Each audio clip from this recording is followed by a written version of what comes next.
So it's really kind of awkward navigating this conversation. Real talk. Let's have some real talk. It has been a little awkward. Hello, And welcome back to to the Two Cents Podcast. I'm Hannah Williams. And I'm James Daniels. And we've got kind of a light episode planned for you today. It's more so just updates on what's been going on with Salary Transparent Street, our personal lives, some travel updates, travel stories. But we figured let's just have some fun with this one and give updates because I feel like this is the place where we can do that. So number one, we have a major announcement. By the time this comes out, we are recording on Tuesday, July 8th. So the news will have come out by now on July 15th. But if you missed it, we had the biggest honor. We received probably the biggest accomplishment in our careers to date with Salary Transparent Street. We were named to TIME100's inaugural Most Impactful Creator List. Yeah, big deal. TIME100 is huge. It's a huge list to make, whatever the TIME100 list it is, but making Forbes 30 under 30 for me felt like a huge accomplishment, but this one feels like something I couldn't have even prepared for or thought about or, aspired to. So it's really cool that we received that. And we're also going to New York City this week to celebrate with the other people who make the list. Yeah. So, it'll be a lot of networking and probably an opportunity to meet a lot of cool people. Yeah, I actually love those events because I feel like we can finally talk to people who get it and understand things that we struggle with that a lot of normal people just wouldn't understand. Yeah. It's a difficult career to be in, the exposure and all that. The other thing is a podcast update. We're going to be continuing our podcast. That was always the goal, of course, but having a sponsor is a big part of being able to fund this project. And so we're super stoked that Capital One Café decided to renew 12 more episodes with us. So you'll be seeing them in upcoming episodes, but we're stoked that we get to continue working with them. They're an amazing partner, and I'm not being paid to say this, but if you want a free handcrafted beverage, we'll put that link down below. But yeah, we're going to continue working with them. So more episodes to come. Yeah, with that, like she said, you guys will get to hear our voice a little bit longer. I don't know if that's a good thing or a bad thing, but hopefully it's good. All right, so on to some more personal issues. That was more of a business update, but we wanted to give an update on what are we spending our money on? What are we struggling with? If you're an OG 2 Cents listener, then you know we have had house problems. I think the last time we talked about it, we told y'all that the back of the house was sinking quite literally, and we were in talks to renovate the house. As of more recently, we learned that the foundation of the house is lacking? Non-existent. So the house was pretty much built in 1938. And with that, there's no actual foundation. It's more so just like terracotta that they use to build like a type of foundation. So with that, the terracotta is just sitting on soil. Because we're not looking to do big renovations, we don't necessarily have to do anything with that. Legally, there's really no dog in that fight because of the fact that the house was built, in 1938, so they weren't required to have it then. Well, also, if you're wondering, why did we not get a home inspection? We absolutely did. Of course, we got a home inspection, but we also learned that on homes that are built prior to a certain year, and I think it was like 1950 something, so our house was one of those homes, home inspectors are not required to check the foundation of the home within that inspection. So that's just something we didn't know, and it's really bad luck for us. But yeah, there's nothing we can do legally to resolve buying the house like that. Funds, from the purchase or anything. Yeah. So we're just going to move forward knowing what we know. But we're working with some really good renovators, Thomas Custom Builders. We've been working with them for a couple months now. So we're excited that we finally signed a contract. They're going to dig us out of this hole, for lack of a better term. Yeah, and put us into a new one. So with that, pretty much we're doing all first floor renovations. We have a 2-story home with an attic, and we're pretty much redoing the whole first floor, moving the kitchen, new floors, new plumbing, changing around our bathroom, all of that. In But addition to fixing the yeah, foundation. in addition to fixing the foundation, that was our biggest, yeah, Expense. our biggest task that we needed to get done. So with that, they'll be doing all the things that we needed as well as a bunch of the things that we wanted. And with that, we can actually talk about how much that is estimated to come out to now. Yeah, because Uh, our first payment is due. so with that, the total project will come out to roughly about $252,000, and that's up to us to make sure that that's paid, and it's broken up into different sections. Yeah, our Yeah. first payment is only 25,000, the next one's like 60, and we only pay when we reach the next point of the project. We Yeah. don't pay all at once. Yeah, so like the 25,000 that we're getting ready to pay, that's just due for contract signing and permitting. So that should be enough for them to be able to get all of those things taken care of before we move on to the next phase. And this phased approach, I feel as though it's more digestible for us because it gives us deadlines or more so like meeting points for us to not only have conversations with the builders to make sure that we're on the same page, but also for us to know exactly how much we're coughing up at that moment. Yeah, and we can plan ahead, secure the funding, things like that. So I guess that's a good question. How are we paying for it? If we want to talk about the financing aspect of it, because we've explored a couple options here. Yeah. Yeah. So the first two options that we actually began exploring was using a home equity loan. But then also the other option that we were provided with was taking out a second mortgage. Now, we're very new to this whole home lending. I mean, even new to mortgage, we have Yeah. a mortgage, but It's our first home. yeah, this is our first home. So we had no clue what any of those things were. So we actually had to do a little research on our own to try to figure out what was the best option for us. With that, your home equity loan is pretty much taking the difference in the amount of what your house is valued at and what your current mortgage is at. And that difference, you're able to take that out in a loan. But what that also does is it acts as though another mortgage. So you'll get a new interest rate, new monthly payments, but you also now get this new money that you can put towards And you get it renovating in a home. lump sum, which Yeah, is yeah. really great. Right, which is great. Unfortunately for us, our home's value and how much we have on the loan isn't a big enough difference for us to be able to use our home equity loan to cover all of the renovations.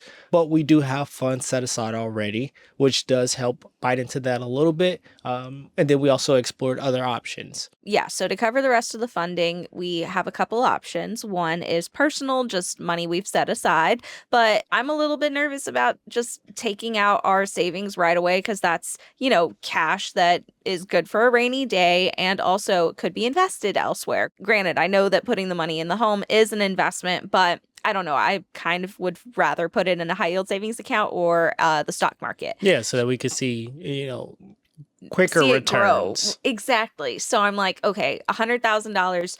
We have the money set aside if we need it, but I'd rather not do that. I actually would rather go get $100,000 personal loan and, use that loan to fund this, but also to pay the loan back. And then to make up the difference, we've also explored the business, Salary Transparent Street. We are on salary. The business is a S Corp LLC. So we are both on salary. I make $150K, you make $100K. But at the end of last year, we had really great numbers. Our accountant was basically like, would you like a bonus? Like a nice little Christmas bonus. And I ended up taking a lesser bonus because we were hoping to expand the team a little bit. And so we decided to keep more money in the business. But now that we're at this point, this is our business. This is our baby. Yeah. I wonder if I can ask our accountant, hey, can I get my Christmas bonus early and use that to fund some of it? We also, my parents have very kindly offered to help pay for our kitchen. So we know that that's going to cover probably $10,000 to $20,000. I'm thinking of the renovation. But that's the other thing. So Hannah's parents, they did renovations on their condo. What was that? 10, 11 years ago? 2014. Yeah, so 11 years 2015, ago. yeah. And with that, we know what the economy was like 11 years ago. So when it comes to renovations and speaking about renovations with them, they still kind of have that same mindset that things and prices are the same as that they were 11 years ago, Yeah, you so know? it's really kind of awkward navigating this conversation. Real talk. Real talk. Let's have some real talk. It has been a little awkward navigating this because my mother very kindly told me, we will cover the cost of your kitchen, but what does that mean? And how much is that? Like you pointed out and laid out really well, James, it's not 2015 anymore. And so even saying, yeah, the kitchen's going to be 10 to 20, it might cost 30, Well, more and likely it'll cost 30 to 40, only yeah. because of, materials, what those cost nowadays, Well, on I top mean, of labor tariffs and now. tariffs, like Yeah. all of these things play a factor. So a 15 to $20,000 kitchen, that's a two-bedroom house kitchen, like Yeah. that's not enough to cover what we technically have is a four-bedroom, Hmm. almost three-leveled home. Yeah. I'll tell you how I'm going to navigate this, okay? I am grateful for what I can get. Yes. And at the end of the day, I will not be asking my mother or father to sign an invoice or pay an invoice. I will just, hopefully figure out how much are they comfortable giving us and then allocating it directly that way. But like if it ends up being a third of what we need to pay, yep, that's how much it costs, Mom. Yeah. But I'm not going to be telling them. And maybe that's something I need to work on. I don't know. well, but that I feel like that's a great learning moment, though. Like, if you have the opportunity to speak with someone of older age and talk to them about how, the prices of things have grown exponentially Hmm. in the short amount of time frame that we went from children to adults, have a conversation with them to get a grasp of what prices was like back then. Yeah. We always talk about, things are more expensive than they were back in the day, and all of these things, but like we never put a number to it. Oh, I And did. yeah, and I that's the remember big I thing. asked my dad about college, and now the number is escaping me, but I remember it was something insane. He actually was not able to afford college because prices had gone up, and it was something as low as like I want to say a couple $1,000s Yeah, for yeah, like I an remember. entire year. Yeah. And I'm like, oh my God, college now is like 40, Yeah, $50,000 a in state. couple thousand will get you a class. Like, Yeah, yeah.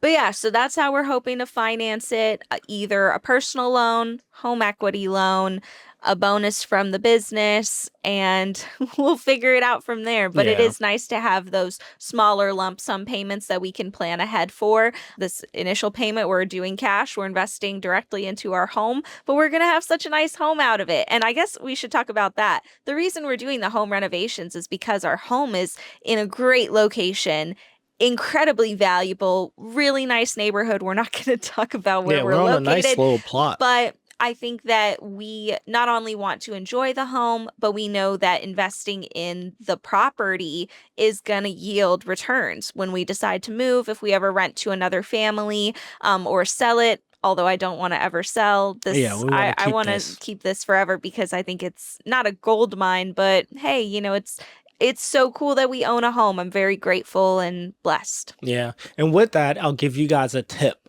So, if you are looking at doing renovations, and you don't have that cash on hand, before you enter the phase in which you're signing the contract, make sure that you have some type of funding secured because, like we said, at contract signing and permit submissions, we needed to contribute $25,000.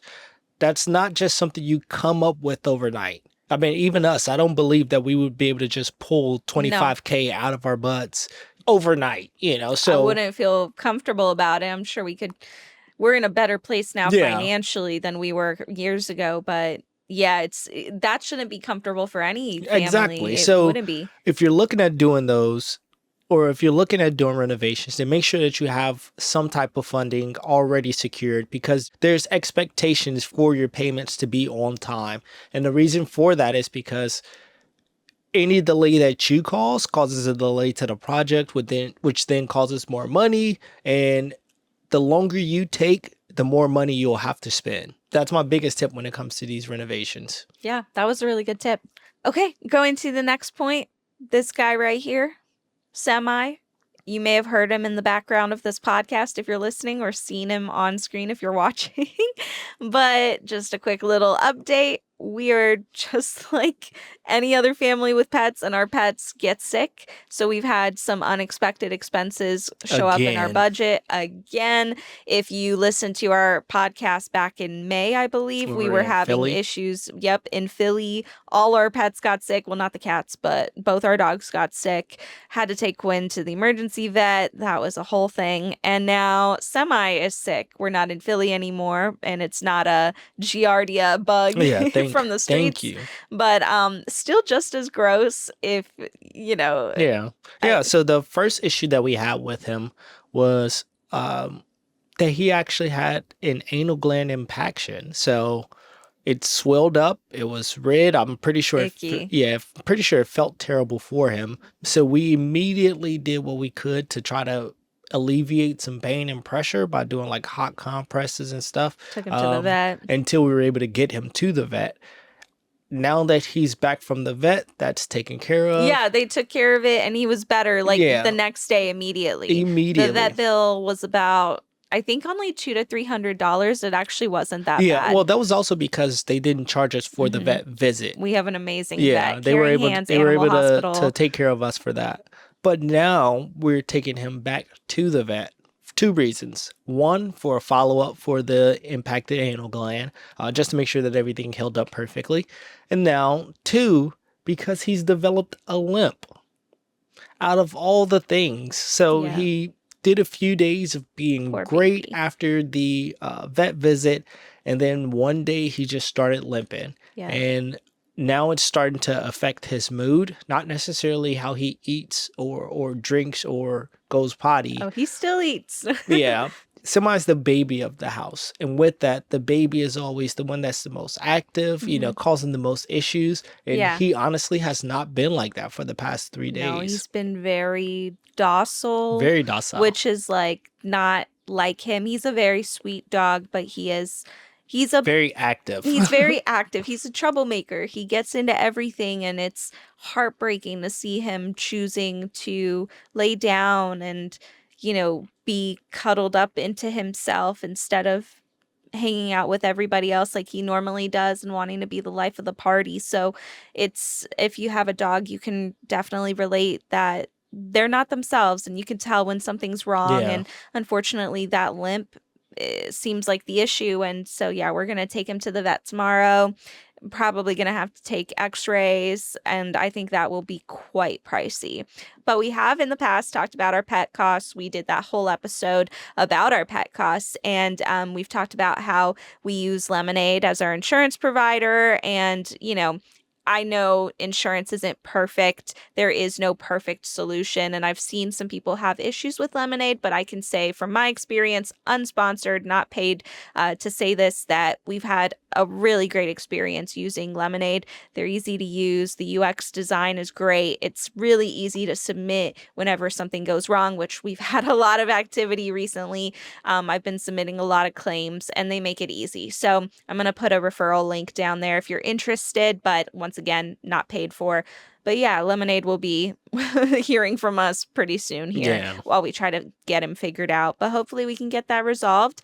But yeah, that's why I didn't want to dig into our safety net, because you never know what can pop up. Especially with them. They cost about $2,000 every other month just due to random things going on with them. All right, so switching gears, the last thing we want to talk about is just a quick update on travel and a little bit of a story from when we went back to Philly. Man, we have been in Philly in and out, it feels like, constantly. We were in Philly last Monday to interview steam fitters at the UA Local 420 in Philadelphia. We were invited, this is kind of cool, we were invited by Governor Shapiro's team, digital team, to go out there and do these interviews and talk about the state's investment in trade jobs and apprenticeships, which is such a great thing that we stand behind. Granted, we all have our political differences. We are definitely more progressive, but I have my criticisms of, Shapiro, but Yeah, definitely not perfect, but along the right track. exactly. And this is something that we wholeheartedly support, regardless of, the track record, anything like that. Union jobs are what make America great. It's all about giving workers more rights and a voice in the workplace, and that's what unions do. And not only that, investing in trade jobs is really important because college isn't for Yeah, everyone. it's definitely not for everyone. I didn't go to college. Yeah, The thing is like I tried to do college after I got out of the military, and it still just wasn't a thing for me, you know? yeah. So like some people just don't thrive in college. And some people thrive more in hands-on roles. I mean, I Hmm. know a bunch of people who are like, yeah, I would prefer to do something where I'm hands-on learning Hmm. than, reading through a book or listening to a lecture or Yeah. watching a PowerPoint, you know? For sure. And don't get it twisted. These are essential jobs as well. Very. They tried to explain what they did to us and I'm still kind of struggling, but I'm more so I'm a visual learner. I need to see it in action. But let me tell you, steam fitters come in handy in the summertime because they Yeah. had a lot to do with HVAC. A lot to do with HVAC and running pretty much pipe work throughout buildings and stuff. So if you're sitting in AC right now, Thank a steam fitter. thank a steam fitter. Yeah. So we did that and then we tried to interview locally, but then it started thunderstorming, pouring Unfortunately. rain, so we had to go home. End of our Philly travels, so we thought. Yeah. Then on Tuesday, the following day, the DC 33, the City Workers Union, which represents sanitation workers, 911 dispatchers, airport professionals, a whole slew of workers who are really essential to Very essential personnel, yeah, honestly. making the city run. They decided to go on strike as they should. We'll talk a little bit about their fight here in a second. But we were like, oh gosh, we have to go back to Philly and interview these workers. So we spent all week trying to figure out what time do we go? What day do we go? We already had things set up that week, so it was kind of difficult to figure it out. We ended Yeah. up going on Sunday. We were going to take a train on Friday, but then our train got canceled. Yeah, out of nowhere, the train got canceled. Yep. So we went on Sunday, drove because it was going to cost us like $400 to $500 to take the train. So we were like, we can just drive. It felt like we were getting back to our Yeah, back STS to our roots. grassroots, like in the beginning when we first started STS, we drove everywhere. Everywhere. And I mean, like just We putting drove to Boston. yeah, it was just hours on the road, like just constantly going. And we were Mhm. taking advantage of the fact that like we aren't working a regular 9 to 5. So those 8 hours that people are working, we can work by driving Yeah. somewhere, you know? Yeah, and I was editing like side by side. You were driving. It was cool. That's Yeah. how we really kicked off. And remember how ambitious we were? We were like, we're going to We're hit all gonna 50 drive to states. all 50 states. I don't think we've hit half No. yet. It's No. taken us a while. No, I But think we're very close to half. I think we're at like 23 or something. yeah, either 23 or 24 or something. Yeah. But I digress. So we drove to Philly. It took us like 3 to 3.5 hours to get there. We went to the picket lines, specifically the picket lines that they talked Yeah. about on social media. One by one, we were shut down. Yeah. So first we went to the sanitation's picket line. All the trash. There was trash everywhere and it was crazy. Like you see the videos, you see the TikToks, you see all the posts that people make about how much trash there is. But when you go there in person, like it was honestly overwhelming how much trash was on those streets. But it And wasn't that bad downtown, I feel like. But yeah, that's because downtown of scabs. exactly. Downtown, they made sure that they took care of that. But like where these sanitation workers were stationed at for their picket line, there's a bridge, and I mean we have a video of it, but there's just trash all the way from one end of the bridge to the other end. And then on the other side from one end to the other end. Mhm. And there were still scabs there picking up the trash. But I'm like, you guys have barely made a dent in this, Yeah. to be honest. And I can only imagine that there's more people coming to drop off more trash. Yeah. And if you're listening and you don't know what a scab is, we'll do a little bit of union education here. But a scab is somebody that is hired by the company when workers are on strike to do the job of the workers on strike. Basically, they're bypassing the workers being on strike and, for a reason being on strike and deciding to hire people to replace them to do the work, Yeah. which is really so unethical. And that's why they say don't cross the picket line. And that means don't do that work because it reduces the impact of the strike on the employers and, overall the impact that they're trying to have demonstrating their essential impact within the city. Yeah. And quick side note, if you guys have seen our break room episodes, there was one episode where was it the nurses? It was the nurses. Yeah, it was the nurses episode where I won't point it out, but one of them was a scab and everybody at the table, including that person, realized that they were a scab all at the same moment. Yeah, and that was kind of tricky to navigate because Yeah. it's not something we encourage, but it's tough Yeah, because but we all also, need work. yeah, also that's the other thing. It's like some of these people they just don't know. They You know, just they don't go, "Well, know. this is just an opportunity and I'm going to Mhm. take this opportunity." Mhm. Not blaming you for getting money where you see it, but at the same time, we have to stand with the union. You know, we Yeah, have to we have stand to with stand these with the people union. striking. Mhm. So yes, get your money, but let's try to do it in an ethical way. Yeah, so really quick, let's talk about the strike very briefly. There's a lot to it, but high level, what they are asking for is a living wage. Correct. We went out there specifically to ask them how much they make so that we could showcase that because online there's just really general information. But overall, what I found is that sanitation workers are making about $39,000 to $42,000 a year. Meanwhile, there are conflicting studies, but some studies have shown that a living wage in Philadelphia, and keep in mind, these workers live in Philadelphia, and I'm not going to argue with anybody about whether or not they should move out of the city because Yeah. there's a word for that. It's called gentrification. We don't want that to happen.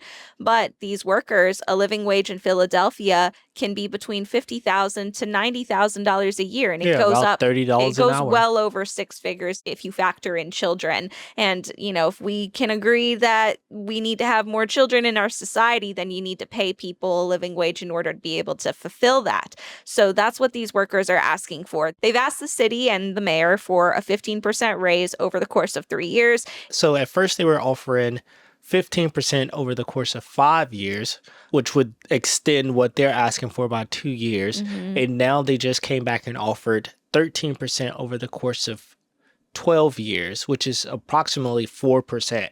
So my argument with that logic is, well, if you have the budget to be able to go 4% 3 years, which is the 13 for 12, then why not just give them the 15 for 3? Right. No, no, no.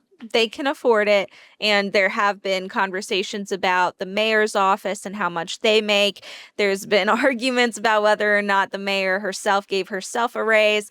She got a raise, but whether she gave it to herself or whether it was, part of her package is another argument. All of that to say, she makes, I believe, over $200,000 a year as the mayor, and the average salary in her office for office jobs, desk jobs, is $139,000 a year or around that amount. So there's money in the budget. It just needs to be allocated appropriately. And these are workers that are sticking to their guns as they should. They work incredibly hard. They're essential. They're essential. They deserve a living wage. And I am just confused because we've had some people, when we talked about it on our stories, we had some people in our stories get back to me and respond and say, aren't they asking for too much? Like, isn't this a little much? Like, Asking for a livable wage, that's too much. that's what I'm saying. And that's what our channel is all about, is making sure people are earning what they deserve, and they're not earning what they deserve right now. So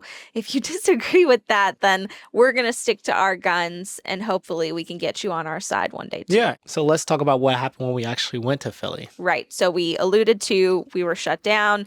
And what we mean by that is we spoke with the sanitation workers on strike. So we went to 4 different picket lines. They kind of told us the same thing, which was that they're not allowed to talk to media. And I mean, like, although we aren't traditional media, we were still trying to get interviews. So it made sense that they still count us as media. So with that, they told us that if we did want to do an interview with any of them, that we had to reach out to the president of the union.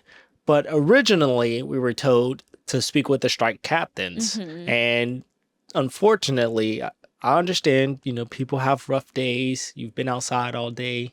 You're hot. You're on strike, trying to make sure that you make enough to be able to live. But the original first strike captain that we talked to, he came off a little hostile, unfortunately, which rubbed us the wrong way. But at the same time, like, we They don't understand. owe us Yeah, anything. they don't owe us anything. Like, you don't have to be on our channel by Yeah. no means, Yeah. So And it wasn't about that. It was just, I think it was because I felt like they thought we were scabs or Yeah. like trying to take advantage of them. And I don't know. I even told them, we were walking away and I just kind of like I was like, we're on your side. Yeah, but it definitely felt as though like they thought that we were scabs or something, or like we were trying to catch them up on something Yeah. to use whatever they Against say them, against them. which was really disappointing. And they told us to reach out to leadership, but that was also disappointing because I had reached out to their social media account and I was like, we'd love to interview you. I never heard a response. So we did what we always do. We just decided to go right up to them. And yeah, I mean, like I said, they don't owe us anything and they don't need to be on our channel to get their demands met. They will have their demands met. They just have to keep pushing for it and Yeah. asking and having accounts like us advocate for them, which is what we really wanted to do. But all that to say, yeah, we learned a lesson there that when it comes to a strike, they have reasons, valid reasons for not Valid. wanting to speak with the media and not being told that they're not encouraged to speak to the media, because it wasn't that they weren't allowed, like you said, it's that they were encouraged by their leadership to have a united front and let leadership do the talking. And that makes sense because they don't know who we are. Correct. What if we actually did have bad intentions and we do this interview with somebody who says, yeah, I feel fairly compensated. I'm just here, because my girlfriend's here or something, like you Or get the or one person yeah, that's all to it mess takes. it up. And then that will change the entire narrative that they've been fighting weeks for. Yeah, or just that one outlier who, like everybody's saying, well, they make anywhere between 39 to 42,000, and then you come across that one person who's like, yeah, I make 43,000. Then they go up, they lied about how much Or they like make, 90 or something. like, yeah. So by all means, I can definitely get that, but I feel as though what we really went out there for was like the true meaning of journalism. We wanted to Yeah. be boots on the ground, getting actual And testimonials we've from done these it before. people. We've Yeah. interviewed workers on strike before. The video we posted that day was with the steam fitters. Yeah.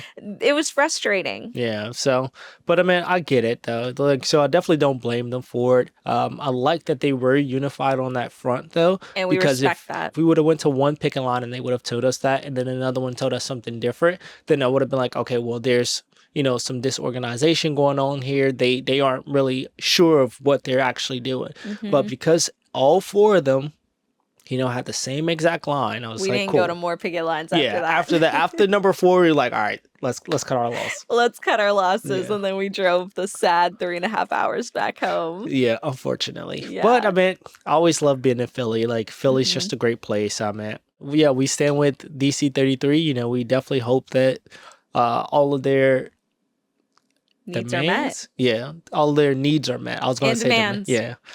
Yeah, demands or needs. I guess both of them works. Yeah. But yeah, both we of just them hope were. that they get exactly what they're looking for, because they are essential workers. They're very important workers. Not only just the sanitation workers, not only just the 911 operators. Like every union worker deserves exactly what they're asking for. To me, though, it still seems like there's an opportunity for us to maybe work with unions and help them with their social media images and how they speak with the media, because I totally understand only allowing leadership to speak with the media, but it does kind of also present one of those things where we were really confused, like, why is a union, quote unquote, silencing members when they're the ones that should be talking and sharing their stories? And granted, like, there's media training and there's a lack of media training. Right. But I think it's important for unions to identify the workers that are really good spokespeople for their trade and their union and let them have a platform. The reason our videos do so well is because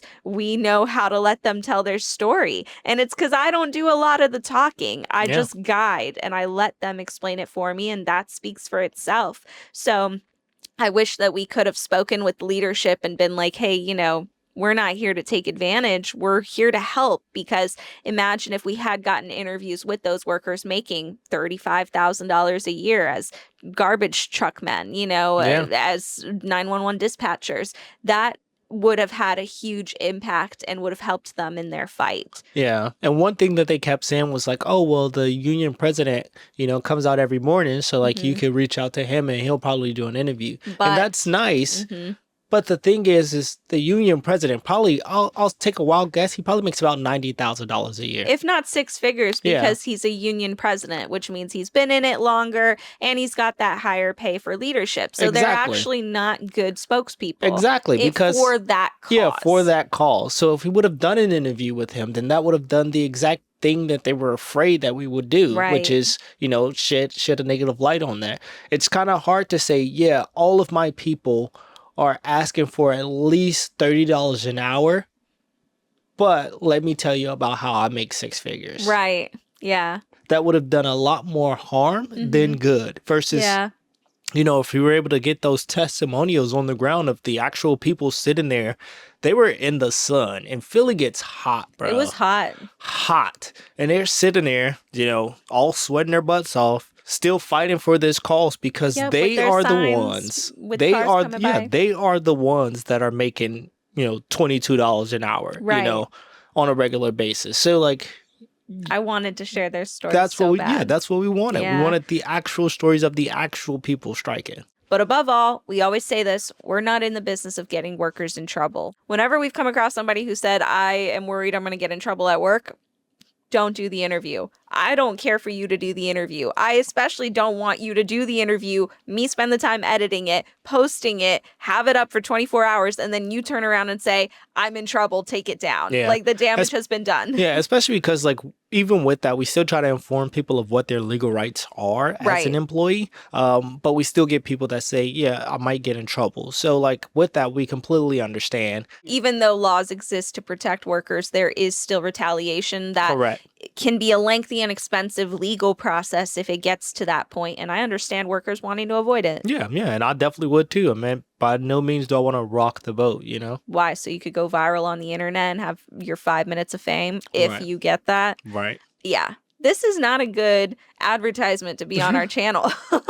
But I But know we're the real journalists. That's the Yeah. thing. We are journalists. We are here to give you guys the story and like the real story. It's one thing to be able to fabricate this, timeline of events to make sure that a video goes viral. It's another thing for something to be going on and us to go, let's get actual testimonials on the ground. Yeah. Let's hear from the actual people doing this, Real and like workers. that's why we started the channel, is because we was like, we want to hear from real people giving real answers. Yeah. Hopefully we can continue to deliver on that. I'm certain we will. Yeah, definitely. And I feel as though like this wasn't, like a bad thing. I think it was Yeah. just more so a hiccup. So now we know we really have to harp on getting that permission ahead of time, so that they could possibly set up some interviews for us, like The steam fitters. Yeah, like the steam fitters. They were perfect example. Yeah. With a wide range of individuals as well. You can see it clear as day. The reason that those videos did so well is because you had real workers from apprentice to 30 plus years in, and they had leadership tell them, we want you to do this interview, be completely transparent about how much you make because we know that you have it good. And what did we get?